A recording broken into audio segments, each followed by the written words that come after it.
কথা বলি বলো? আস্তে আস্তে বলো, আব্বু কি শুনতে পাবে নাকি? আব্বু তো এমনিতেই কানে কম শুনে। আরে শুনতে পাবে তো, আব্বু যদি শুনে আমাকে মেরে ফেলবে, আমি কি করবো বুঝতেছি না। আচ্ছা শুনো না, মেসেজ করি।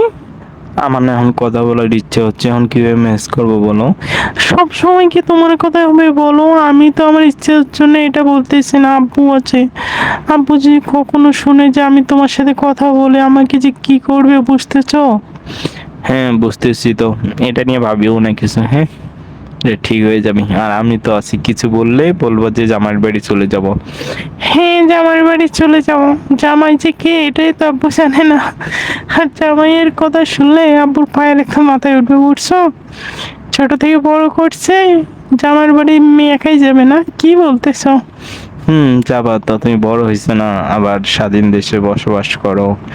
যে স্বাধীন মতো চলাফেরা করতে না পারো তাহলে জীবন হলো? তুমি একবার মেয়ে মানুষ হয়ে দেখো স্বাধীনতা কোথায়, বাংলাদেশ কোথায় স্বাধীন হয়েছে দেখো, বুঝছো? মেয়ে মানুষের নিরাপত্তা বাবা মাই দেয়, স্বাধীন দেশ দেয় না। দেশের কথা আমাকে শোনাইতে আসিও না, বুঝছো? বুঝছি। তারপরে আব্বু কেন জানি খুব একটা রাগী মানুষ, বুঝছো? আর খুব একটা পছন্দ হয় না। এই তোমার পছন্দ অপছন্দের কি আছে, হ্যাঁ? আমার আব্বু মানে আমার আব্বু।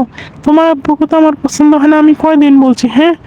একটা একটা বাবা পাইছো, কানের বলি একটা, কানে শুনে আরেকটা। আমার যে এত রাগ উঠে তোমার আব্বুর উপরে, এটা জানো? কই, আমি তো এগুলো নিয়ে কিচ্ছু বলি না।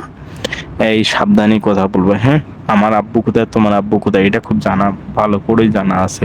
এটা শিখাইতে আসিও না। হ্যাঁ জানি তো আমার আব্বু আর তোমার আব্বু কোথায়। তোমার আব্বু যে কেমন ঘাটটা না, এটা আমি খুব ভালো করে জানি। আজকে যেটা বলবো সেটাই করতে হবে, সেটা ভালো হোক আর খারাপ হোক, এগুলো লোক আমার একদম পছন্দ না। তোর পছন্দ না তো কি, সেটা তো আমার আব্বু, তুমি কি করবো? হ্যাঁ ঠিক এমনটা, এটাও আমার আব্বু, তুমি এটা দিয়ে কি করবো? আরে এটা নিয়ে একটা কথা বলবো না, বলে দিলাম। রাখো।